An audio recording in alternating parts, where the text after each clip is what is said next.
Shalom. Semua dengan sukacita ya. Segala sesuatu di dunia ini memang terus berubah ya.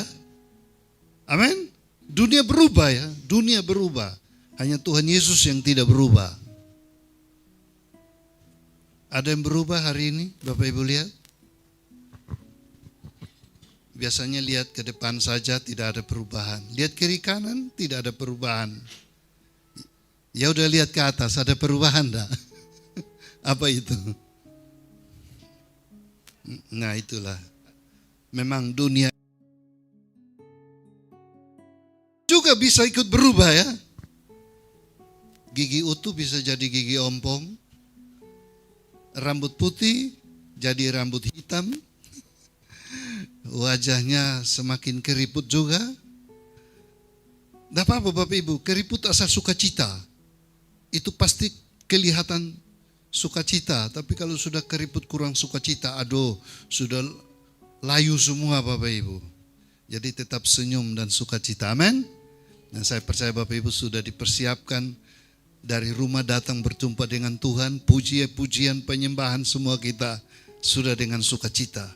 Nah, karena itu Bapak Ibu terkasih di dalam Tuhan, hari ini kita masih merenungkan firman Tuhan. Kristus telah bangkit. Ya betul. Injil yang diberitakan itu tidak sia-sia. Apakah Injil itu sia-sia diberitakan?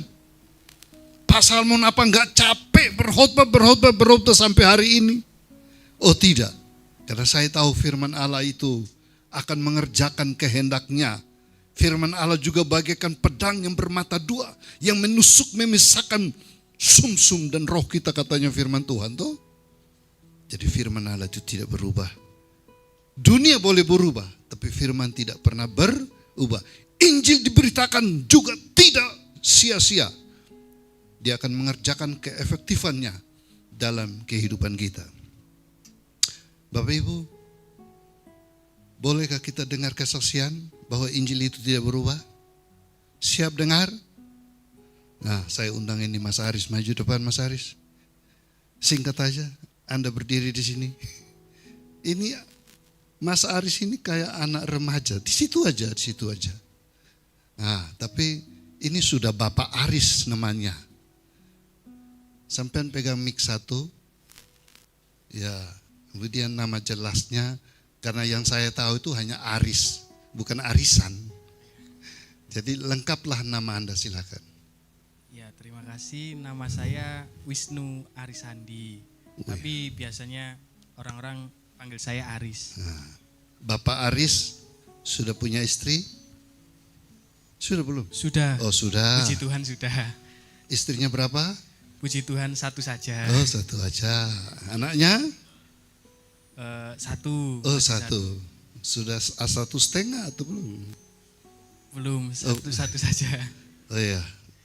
Nasihat saya firman Tuhan bilang beranak cuculah dan penuhilah bumi. Jadi tambah lagi ya. Amin. Amin. Jangan khawatir, Tuhan pelihara. Nah Mas Aris ini apa pekerjaannya? Setiap hari kemudian ya gimana ya? Ya silakan, awal Anda kenal Tuhan itu bagaimana? Ya, pertama saya mengenal Tuhan itu waktu saya dulu pernah mempelajari ilmu kegelapan gitu ya, ilmu gaib. Jadi saya dulu di Bali saya mempelajari satu ilmu pangliakan. Jadi waktu saya mempelajari, kemudian singkat cerita guru saya ini meninggal. Jadi dia cuma berpesan bahwa tidak ada yang meneruskan ilmu saya kecuali anak saya tanpa syarat apapun. Nah di situ saya mulai takut, gimana ini caranya kalau sampai ilmu itu turun ke anak saya. Akhirnya saya memilih untuk bertobat kepada Tuhan. Nah itu pertama kali saya mengenal Tuhan, yang benar-benar mengenal Tuhan. Jadi saya belajar untuk lebih baik lagi, dan ya puji Tuhan sampai sekarang sudah menjadi orang Kristen. Ya, terus waktu itu kenal, terus Anda kan hilang kemana? Terus baru terima lagi Tuhan. Oh iya, saya hilang itu saya mempelajari ilmu lagi. Tapi beda ilmu. Kemudian sampai satu titik Tuhan menegur saya dengan berbagai macam cara Tuhan melalui sakit penyakit. Yang paling mengerikan itu waktu saya koma. Saya udah enggak yang dalam pikiran saya itu cuma ini mati ini mau kemana? Saya mau ikut yang mana? Tapi Tuhan di situ memberikan saya satu cara untuk bertobat. Jadi ketika anak saya menanyakan satu hal yang mungkin saat ini menjadi berkat buat saya.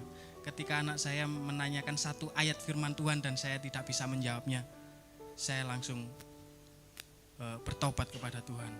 Tuhan bimbing saya untuk menjadi orang Kristen yang benar-benar Kristen, bukan orang Kristen yang sekedar KTP. Jadi setiap firman Tuhan, setiap ayat-ayat firman Tuhan itu saya ingin tahu Tuhan, saya ingin belajar dan mengenal Tuhan lebih dalam lagi. Seperti itu. Nah, terus bagaimana Anda bisa dibaptis, terus istri Anda juga? Terus kemudian itu diawali dari saya dulu untuk dibaptis. Jadi ketika saya sudah benar-benar bertobat untuk terakhir kalinya ya, enggak diulang-ulang lagi. Jadi saya memulai dari saya sendiri. Saya dibaptis di GKIN Anugerah di Malang. Kemudian saya masih punya istri itu agamanya masih Islam. Nah, jadi saya juga bertanya sama Bapak Pendeta Salmon, gimana caranya? Ya didoakan, tapi bukan hanya berdoa, tapi usaha. Gimana usahamu? Ya, karena saya basicnya bukan orang teologi, jadi ya sebisa saya sampaikan kepada istri saya dan melalui kehidupan sehari-hari. Dan mungkin saya merubah pola hidup saya dan untuk perbuatan yang kurang berkenan itu saya rubah semua. Akhirnya sampai istri saya penasaran, oh ternyata orang Kristen itu penuh dengan kasih. Nah dari situ saya sebenarnya enggak memaksa untuk kamu ikut saya, enggak. Karena untuk yang saya pahami bahwa hidup itu adalah masing-masing. Jadi untuk keselamatan itu hidupnya masing-masing. Jadi kita semua diberikan hak kebebasan, hak memilih dari Tuhan. Akhirnya istri saya pasca kemarin itu, yang waktu di sini juga ada acara pasca, perayaan pasca, itu istri saya baru dibaptis. Di Malang juga di GKIN Anugerah. Seperti itu. Oke, puji Tuhan. Jadi Mas Aris sudah menerima Tuhan dan Amin. Yesus sebagai juru selamat. Ya, puji Tuhan, beri kemuliaan bagi Tuhan. Silakan Mas Aris kembali. Jadi beliau ini saya juga tidak kenal. Tapi baru berapa? 2 tahun kah? 3 tahun kah? Lalu 4 tahun. Dia ikut melayani di kampus STAN. Dan di sanalah saya coba mendekati dia, membimbing dia, dan dia mau sungguh terima Tuhan Yesus. Dan sejak saat itulah hidupnya dirubah oleh Tuhan. Dan saya pernah marah dia loh ya, saya tidak lupa. Saya marah dia sampai dia nangis. Dan saya usir, kamu pergi aja dari kampus ini. Karena tidak mau mengikuti mau saya. Jadi saya juga agak marah sekali. Karena apa yang saya suruh kerjakan tidak selesai menjelang hari penting. Wah, jadi saya marah. Tapi ya, kemarahan saya membuat dia bertobat. Dan akhirnya Dia sungguh terima Tuhan dan keluarga sekarang bahagia, diberkati oleh Tuhan dan melayani Tuhan. Ya, puji Tuhan, itulah bukti dari Injil itu diberitakan tidak sia-sia. Amin Bapak Ibu. Dan kita yang menerima Injil juga tidak sia-sia di dalam kehidupan kita. Nah Bapak Ibu, Rasul Paulus mau menjelaskan kepada jemaat di kota Korintus tentang berita kebangkitan itu sangat penting. Bahwa berita kebangkitan itu menjadi fondasi utama di dalam iman Kristen. Jadi fondasi utama. Jadi kalau berita kebangkitan ini tidak benar, maka fondasinya roboh. Maka iman Kristen dibangun atas fondasi yang paling utama adalah kebangkitan. Orang mau mengakui Yesus itu pembuat mujizat, oke-oke saja. Yesus seorang guru yang agung, oke-oke saja. Yesus penuh kasih cinta, oke-oke saja. Yesus disalibkan dan mati, ya bisa saja. Tapi apakah dia mati dan bangkit? Itu banyak orang tidak percaya bahwa dia bangkit. Nah, iman Kristen menjadikan kebangkitan Kristus itu sebagai fondasi iman. Dan kalau kita mengakui kebangkitan itu, saudara-saudara, itu baru komplitnya menerima berita Injil. Sebab itu Bapak Ibu, kuasa kebangkitan itu sangat penting bagi kita semua. Karena itu pada jemaat di Roma dikatakan bahwa berita kebangkitan, berita Injil itu adalah berita tentang kematian Yesus, menanggung segala dosa, dikuburkan, bangkit, dan naik ke sorga. Itu inti daripada berita Injil.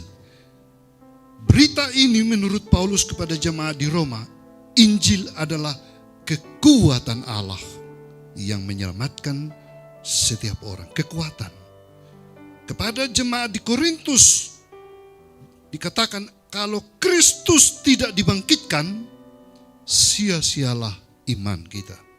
Sia-sialah iman. Nah, saudara-saudara, di 1 Korintus pasal 15 ayat 1 sampai dengan ayat yang ke-58 harusnya kita baca semua, tapi terlalu panjang, nanti buang waktu dibaca teks. Bapak Ibu pulang baca di rumah saja. Dan saya akan mengutip beberapa ayat di teks ini supaya kita pahami, karena pasal 15 ini menjelaskan berkaitan dengan kebangkitan Kristus yang memberi dampak bagi kehidupan kita sekarang dan kehidupan yang akan datang.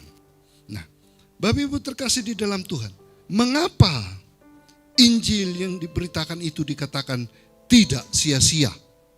Jadi Injil itu tidak sia-sia. Oke, coba kita baca terlebih dahulu ayat inti daripada 1 Korintus 15 itu di ayat yang ke-14. Kita baca 1 Korintus 15 ayat yang ke-14. Menjadi inti dari keseluruhan pasal itu. Di situ dikatakan, tetapi andai kata Kristus tidak dibangkitkan, maka sia-sialah pemberitaan kami dan sia-sialah juga kepercayaan kamu. Wah, jadi sia-sia kita semua yang memberitakan, ya. Dan Bapak Ibu percaya semua kita itu dikatakan apa? Sia-sia, begitu kan? Sia-sia. Untuk mengerti kata sia-sia itu bagaimana ya? Sia-sia itu artinya tidak berguna, tidak bisa dipakai Bapak Ibu. Betul, sia-sia. Coba aja masak makanan enak, sudah siap dimakan. Tiba-tiba ada tikus jatuh dari atas masuk di dalam itu capcainya. Kira-kira mau Pak Ibu mau makan gak ini? Iya. Gimana ya? Ini tikus ini masuk di tengah capcai, saudara-saudara. Tidur lagi dia sambil makan lagi. Bapak Ibu mau makan sama tikus? Tidak kan? Walaupun lapar banget, pasti buang. Berarti itulah namanya sia-sia. Sia-sia itu artinya tidak bermanfaat, tidak berguna sama sekali. Jadi Paulus memakai kata sia-sia ini dalam suratnya juga. Bahwa kalau Kristus tidak dibangkitkan, sia-sialah pemberitaan hamba-hamba Tuhan itu. Sia-sia juga iman orang percaya. Nggak ada gunanya. Semua tidak berguna. Karena itu tidak sia-sia. Nah, pertanyaan kita, mengapa Injil yang diberitakan itu tidak sia-sia? Kita dapatkan jawabannya nanti di dalam satu pasal ini. Bahwa 1 Korintus pasal 15 menjelaskan beberapa bukti kebangkitan yang harus kita terima. Bahwa memang betul-betul Injil yang diberitakan itu tidak sia-sia. Jadi mari kita mau belajar firman Tuhan hari ini. Dari 1 Korintus pasal 15 ini, bukti pertama bahwa keselamatan itu adalah sesuatu yang pasti terjadi saat kita percaya. Mari kita mau baca teks mulai dari ayat 1 dan ayat 2 terlebih awal. 1 Korintus pasal 15 ayat 1 dan 2 berucap bersama saya, 2-3. Dan sekarang saudara-saudara, aku mau mengingatkan kamu kepada Injil yang aku beritakan kepadamu, dan yang kamu terima, dan yang di dalamnya kamu teguh berdiri. Oleh Injil itu kamu diselamatkan, asal kamu teguh berpegang kepadanya, seperti yang telah kuberitakan kepadamu, kecuali kalau kamu telah sia-sia saja menjadi percaya. Lihatlah tekanannya. Oleh Injil itu kamu diselamatkan. Jadi Bapak Ibu, tidak sia-sia karena keselamatan itu sesuatu yang pasti terjadi saat kita percaya. Saat orang percaya menerima Injil dalam hidupnya, saat itu juga terjadi keselamatan. Seperti Tuhan Yesus berbicara dengan seorang tergantung di kayu salib. Hari ini juga engkau bersama dengan aku di Firdaus. Hari ini juga. Bukan tunggu turun setelah kamu dibaptis. Tidak kan? Bukan tunggu kamu nanti kalau ke gereja kasih persembahan. Tidak kan? Tapi hari ini juga. Dan itu selalu terjadi. Ketika Tuhan bertemu dengan Sakeus, masuk ke rumahnya hari itu juga. Dan banyak orang ngomel. Bagaimana Yesus kok masuk duduk makan dengan orang model seperti Sakeus yang suka merugikan banyak orang. Sakeus itu dicap orang pendosa. Karena suka menarik pajak lebih-lebih gitu. Merugikan banyak orang. Tapi Yesus mengatakan apa di saat itu? Hari ini juga terjadi keselamatan bagi rumah ini. Jadi saudara-saudara, ketika kita percaya Yesus kapan saja, di mana saja, detik itu, hari itu juga terjadi keselamatan.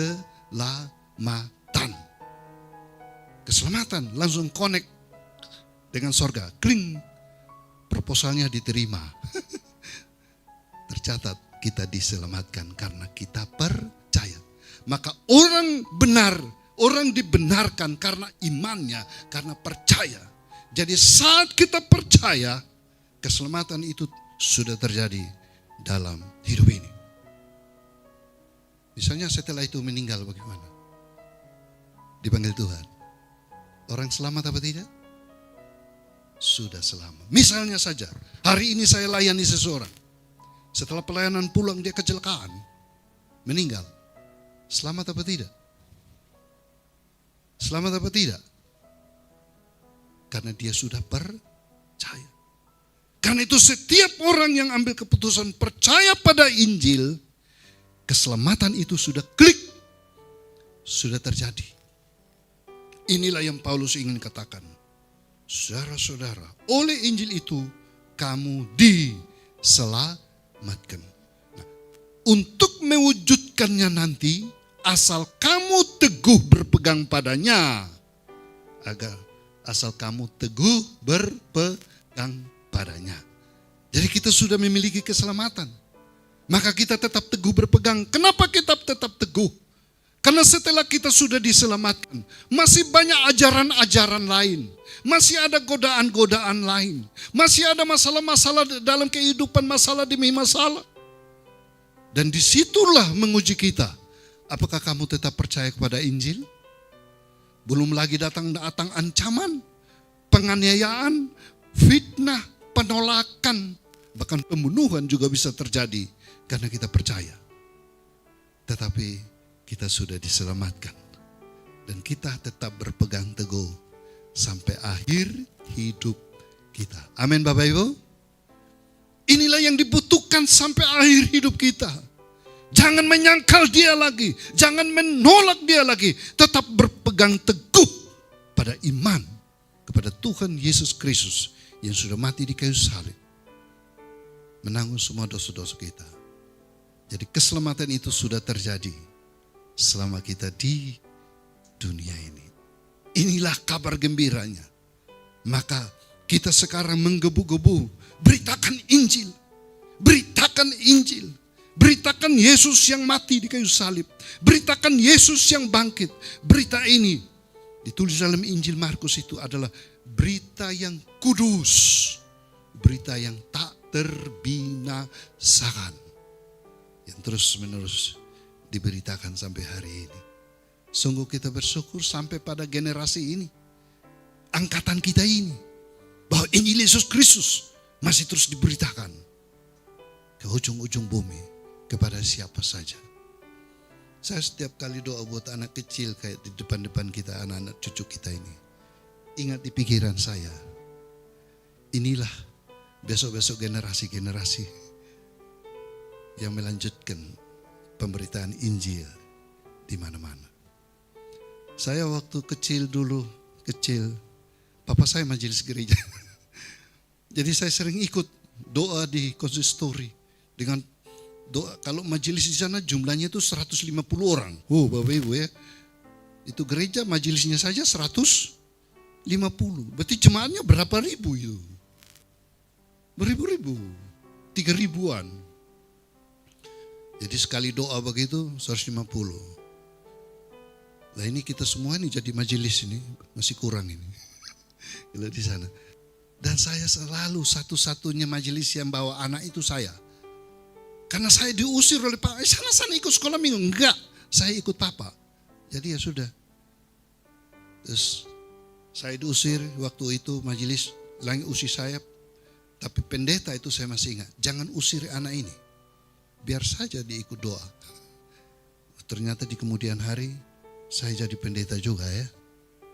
Jadi kalau ada yang bawa anak ribut saya maklum. Jangan-jangan dia jadi pendeta itu. Bisa terjadi kan. Nah, generasi mendatang inilah. Ini generasi-generasi yang melanjutkan. Kalau kita ini udah tua-tua yang lain kan. Udah bau-bau tanah ini. Ya, siap alihkan kepada yang muda-muda. Jadi saudara-saudara terkasih. Injil itu terus diberitakan. Dari generasi ke generasi. Ya gitu dia. Dan percayalah. Injil itu tidak terbinasakan. Kalau di generasi kita berlalu, pasti ada lagi generasi mendatang begitu kan. Nih Mas Aris ini kapan itu saya goda anaknya. Kamu nanti jadi pendeta. Hah? Apa itu? Enggak tahu, nanti suatu waktu tahu juga ya. Saudara-saudara, jadi keselamatan itu penting. Disampaikan sekarang, ketemu siapa saja. Beritakanlah keselamatan. Haleluya. Jadi penting saudara-saudara, kita mengalaminya di sini kapan saja dan kita bersyukur untuk berkat keselamatan yang kita miliki, tetap berpegang kepadanya. Nah, saudara-saudara, alasan yang bukti yang kedua bahwa Injil itu berita yang tidak sia-sia. Mari kita baca ayat 5 dan ayat yang ke-8. Ada bukti-bukti yang mengatakan bahwa Injil itu tidak sia-sia. Ayat yang ke-5 sampai ayat yang ke-8. Ya, Bapak Ibu temukan, boleh baca bersama saya. 2, 3. Bahwa ia telah menampakkan diri kepada Kefas dan kemudian kepada ke-12 muridnya. Sesudah itu ia menampakkan diri kepada lebih dari 500 saudara sekaligus. Kebanyakan dari mereka masih hidup sampai sekarang, tapi beberapa di antaranya telah meninggal. Selanjutnya, ia menampakkan diri kepada Yakobus, kemudian kepada semua rasul. Dan yang paling akhir dari semuanya, ia menampakkan diri juga kepadaku, sama seperti kepada anak-anak yang lahir sebelum waktunya. Nah, Paulus di sini ingin memberi bukti bahwa Injil yang diberitakan itu tidak sia-sia. Karena ada banyak bukti Yesus menampakkan diri pada zaman itu. Pertama kepada Kefas. Kefas itu nama lain dari Petrus. Kefas. Kepada ke-12 murid. Dan di dalam perjanjian baru, hanya bahagian ini yang ditulis. Lebih dari 500 saudara sekaligus. Itu di mana itu tidak dicatat juga oleh Alkitab Injil-Injil. 500. Kemudian kepada Yakobus, dan yang paling dasar dia bilang, yang paling akhir Paulus bilang juga kepadaku. Nah, kita tahu bahwa Paulus itu seorang pembunuh. Setelah Yesus naik ke sorga dan orang-orang Kristen di Yerusalem, nah, Paulus pegang surat resmi dari pemerintah.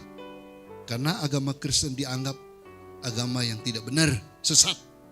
Sehingga bunuhlah semua. Nah, Paulus resmi loh. Didukung pemerintah itu. Boleh. Dan saat dia dalam perjalanan untuk memusnahkan orang-orang percaya kepada Injil, sinar datang dan ada suara. Yesus menampakkan diri kepada dia. Dan itulah dia katakan dalam surat ini, menampakkan diri juga kepadaku. Yesus itu hidup. Dan sampai hari ini saya yakin juga, mungkin satu waktu saya coba ajak orang-orang yang pernah berjumpa dengan Yesus di zaman ini. Dan mereka bertobat dan percaya. Gak sempat Bapak Ibu pulang buka aja di YouTube. Kesaksiannya Miracle TV. Ada namanya Miracle TV. Itu menampilkan semua orang yang berjumpa dengan Yesus. Rata-rata bukan dari iman kita. Ya. Berarti Yesus itu hidup. Ada banyak bukti bahwa dia sungguh-sungguh hidup. Injil yang diberitakan itu tidak sia-sia sampai hari ini. Memang banyak yang menolak. Banyak orang sudah goyah imannya. Banyak orang sudah bosan menjadi Kristen mungkin. Bosan percaya kepada Yesus. Banyak orang sudah ragu percaya kepada Yesus. Menganggap percaya Tuhan Yesus itu udah basi. Tidak ngefek bagi hidup ini. Mungkin merasa sudah beribadah tiap minggu juga biasa-biasa saja. Sudah berkorban buat Tuhan juga masih biasa-biasa saja. Sudah mengucapkan nama Tuhan Yesus ribuan kali. Tapi tidak ada perubahan apa-apa bagi kehidupan. Dan banyak orang sekarang sudah bosan, udah goyah imannya. Dan meninggalkan Injil itu. Tidak lagi mau beribadah. Untuk apa saya ke gereja, bom waktu saya, tidak dapat apa-apa. Untuk apa? Orang udah bosan baca Alkitab. Dan orang lebih tertarik sekarang kepada apa? Dunia yang ikut berubah dan terus berubah ini. Dan tidak banyak orang lagi berbondong-bondong mencari Tuhan pada hari Minggu. Mencari Yesus. Dunia lebih mempesona, lebih tertarik saudara-saudara. Paulus menulis surat kepada jemaat di Korintus ini untuk menguatkan mereka bahwa Yesus yang Injil itu tidak sia-sia karena ada penampakan Yesus. Dan saya juga bersemangat karena saya yakin, saya percaya sampai di zaman kita ini Yesus hidup itu, dia masih bisa menampakkan diri kepada orang-orang tertentu, berjumpa dan mereka bertobat. Mereka bertobat. Karena Yesus itu hidup. Bapak Ibu percaya. Dia hidup, dia ada di antara kita. Mata kita tidak melihat. Tapi kuasanya begitu dahsyat, hebat. Berbicara bagi pikiran kita, di hati kita, dalam hidup kita. Dia mau berperan dalam hidup ini. Jadi semua orang itu Bapak Ibu. Petrus, 12 murid, 500 saudara sekaligus yang tercatat di Alkitab, penampakan itu. Wow, apalagi yang saksi-saksi mata. Orang-orang yang akhirnya cinta Tuhan luar biasa. Kalau di zaman ini kita munculkan nyanyian kita. Ku mau cinta Yesus selamanya. Ku mau cinta Yesus selamanya. Meskipun badai silih berganti dalam hidupku, ku tetap cinta Yesus selamanya.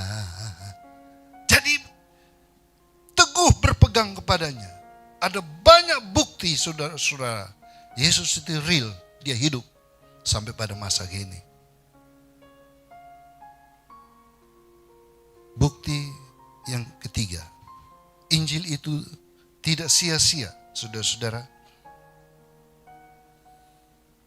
Kasih karunia Allah itu ditawarkan kepada semua orang. Kita baca ayat yang ke-10. Ayat 10. Kita baca ayat 10, 2, 3.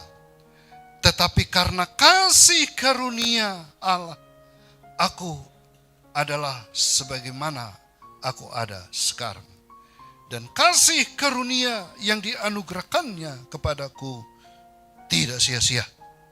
Sebaliknya, aku telah bekerja lebih keras daripada mereka semua. Tetapi bukannya aku, melainkan kasih karunia Allah yang menyertai aku. Kita hidup sekarang karena kasih karunia Allah. Kita hidup sekarang karena anugerah Allah. Kita hidup sekarang karena pertolongan Allah. Kasih karunia itu artinya pemberian Allah yang cuma-cuma. Yang di dalamnya menyangkut mujizat keselamatan yang kekal itu. Kasih karunia yang dianugerahkan kepadaku tidak sia-sia. Nah Bapak Ibu meresponinya maka tidak sia-sia. Tapi bagi mereka yang menolak, mereka menyia-nyiakan kasih karunia Allah dalam hidup ini. Jadi Bapak Ibu terkasih dalam Tuhan, banyak buktinya ini. Bahwa kasih karunia Allah tidak sia-sia. Pengakuan Paulus lebih dalam lagi dalam Galatia pasal 2. Yang sudah dijadikan nyanyian juga. Adapun hidupku ini bukannya aku lagi, melainkan Kristus yang hidup di dalamku. Dan dia katakan, aku tidak lagi menolak kasih karunia Allah. Jadi saudara-saudara, mari kita bersyukur kasih karunia Allah, yaitu paket Injil Yesus Kristus itu. Kita tidak sia-siakan dalam hidup ini. Amin Bapak Ibu. Mungkin ada tetangga Bapak Ibu yang sudah menyia-nyiakan itu. Mungkin di dalam keluarga Bapak Ibu ada yang sudah menyia-nyiakan itu. Mungkin ada anggota gereja juga yang sudah menyia-nyiakan itu. Bahkan mungkin ada pendeta hamba Tuhan juga sudah menyia-nyiakan kasih karunia Allah. Ya, banyak menolak. Tapi bagi kita sampai hari ini sebagai bukti Injil itu tidak sia-sia. Masih tetap cinta Yesus. Meskipun badai silih berganti. Tetap berpegang teguh padanya. Sampai pada hari ini. Ya, puji Tuhan. Bukti yang berikut. Yang keempat. Injil itu tidak sia-sia. Adanya bukti telah ada kebangkitan. Telah ada kebangkitan Bapak Ibu. 1 Korintus pasal 15 ayat 12-13. Kemudian ayat 42 dan 4. Ayat 12 dan ayat yang ke-13 Bapak Ibu ya. Kita 4, 2, 3. Jadi, bila mana kami beritakan bahwa Kristus dibangkitkan dari antara orang mati, bagaimana mungkin ada di antara kamu yang mengatakan bahwa tidak ada kebangkitan orang mati? kalau tidak ada kebangkitan orang mati, maka Kristus juga tidak dibangkitkan. Nah, kita loncat ke ayat yang ke-42 dan ayat ke-44 Bapak Ibu ya. 42 sampai 44.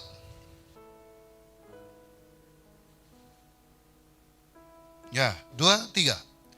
Demikian pula halnya dengan kebangkitan orang mati. Ditaburkan dalam kebinasaan, dibangkitkan dalam ketidakbinasaan. Ditaburkan dalam kehinaan, dibangkitkan dalam kemuliaan. Ditaburkan dalam kelemahan, dibangkitkan dalam kekuatan. Yang ditabur adalah tubuh alamiah, yang dibangkitkan adalah tubuh rohania. Jika ada tubuh alamiah, maka ada pula tubuh rohania. Nah, ini sebagai bukti Injil itu tidak sia-sia, bahwa nantinya kita juga mengalami kebangkitan. Bukti ada kebangkitan, Yesus mati dan bangkit. Dan itu juga yang akan Bapak Ibu Saudara dan saya alami. Kita mati ditaburkan tubuh alamiah yang terbatas. Ini kalimat bagi setiap pendeta, setiap memakamkan tidak boleh lupa ini. Tubuh yang asalnya dari tanah, kembali ke tanah. Roh yang berasal dari Allah, kembali ke Allah. Pada waktu kita dibangkitkan juga, tidak dibangkitkan kayak Pak Salmon begini ya. Pak Salmon ganteng gak ini? Ganteng juga, percaya diri. Coba dibangkitkan menakutkan begitu, lari semua orang ya. Enggak dibangkitkan kayak begini lagi. Dibangkitkan lebih ganteng lagi ya. Karena ada wajah kemuliaan. Kita semua juga sudah istilah cakep, cantik, ganteng hilang semua. Karena semuanya dalam satu standar desain tinggi, yaitu memancarkan kemuliaan Tuhan Yesus. Amin. Jadi sudahlah, yang tidak punya uang gak usah operasi plastik. Udah, tetap aja itu. Sampai mati itu juga dibuang kok, gak bangkit-bangkit itu tubuh. Mau dioperasi hidungnya mau tambah 1 senti, 5 senti. Nah, mau pipinya ditarik ke bawah karena terlalu ke samping.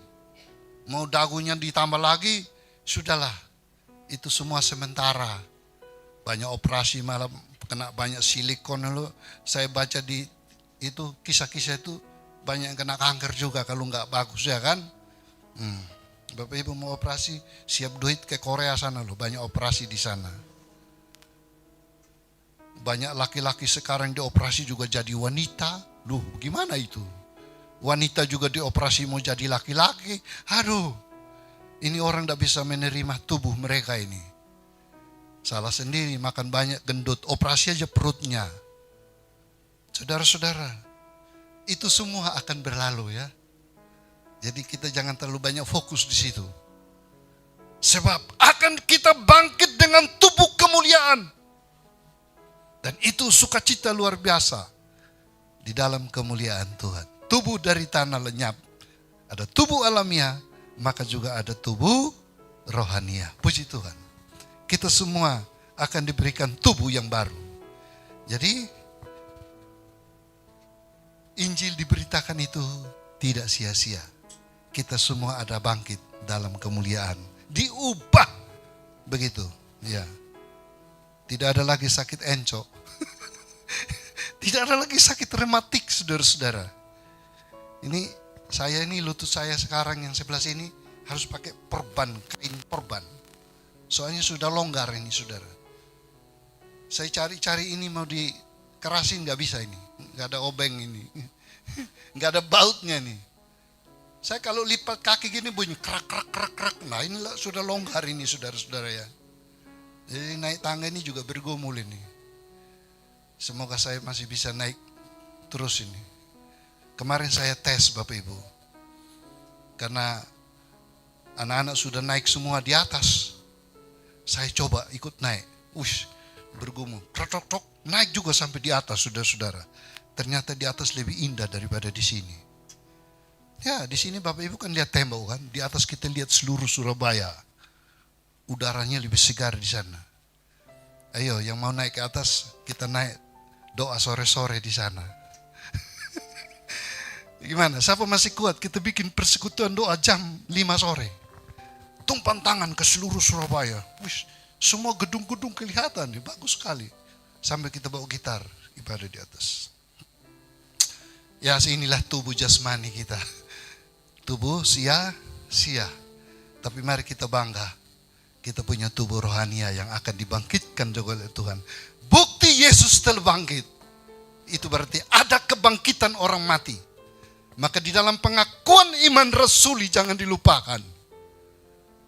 Ya, kebangkitan orang mati baru hidup yang kekal. Itulah. Jadi bangkit kita. Maka kita tidak usah takut terhadap namanya kematian. Karena kematian itu hanyalah istirahat sementara. Buang semua tubuh dosa. Dan di sana kita bangkit dengan tubuh kemuliaan yang baru. Ya, ini berarti Injil diberitakan itu tidak sia-sia. Karena ada pengharapan keselamatan di sana. Dan kita akan bangkit dalam kehidupan yang baru. Nah, saudara-saudara, yang bukti berikut. Kita baca di 1 Korintus 15 ayat 25, 26, dan 27. Kristus sedang berkuasa sebagai Raja. Wah. Ayat 25 sampai 27. Kita mundur lagi. Yesus sebagai Raja. Ya.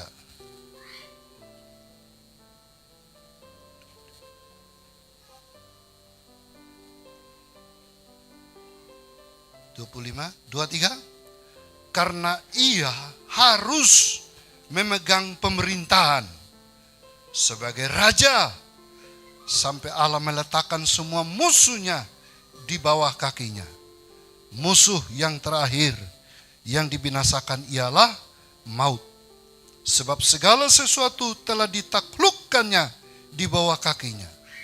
Tetapi kalau dikatakan bahwa segala sesuatu telah ditaklukkan, maka teranglah bahwa ia sendiri yang telah menaklukkan segala sesuatu di bawah kaki Kristus, itu tidak termasuk di dalamnya. Yesus sekarang sebagai Raja. He is the King.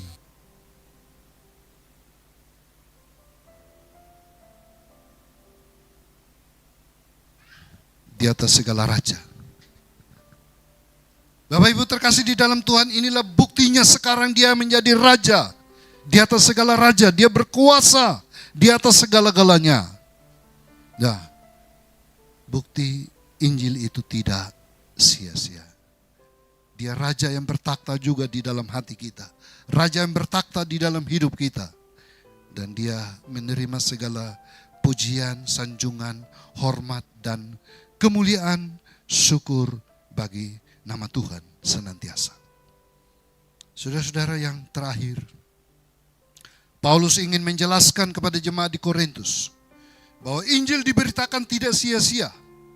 Nah, Allah telah memberikan kemenangan atas maut kepada kita. Kita semua diberi kemenangan. Mari kita ucap ayat-ayat ini bersama-sama. Pasal 15 ayat 57 sampai ayat yang 58. 2, 3. Tetapi syukur kepada Allah yang telah memberikan kepada kita kemenangan oleh Yesus Kristus Tuhan kita. Karena itu saudara-saudaraku yang kekasih, berdirilah teguh, jangan goyah, giatlah selalu dalam pekerjaan Tuhan. Sebab kamu tahu bahwa dalam persekutuan dengan Tuhan, jerih payahmu tidak sia-sia. Kemenangan Yesus mati dan bangkit ini diberikan kepada kita juga, saudara-saudara. Sehingga kita bersyukur kepada Tuhan. Kita juga jadi umat pemenang. Dan di situ dikatakan, mari kita berdiri teguh. Berpegang teguh kepada keyakinan iman kita. Jangan goyah. Dan kita giat di dalam melayani Tuhan. Giat dalam pekerjaan Tuhan. Sebab upah jerih payah kita tidak sia-sia. Amin. Yesus telah bangkit.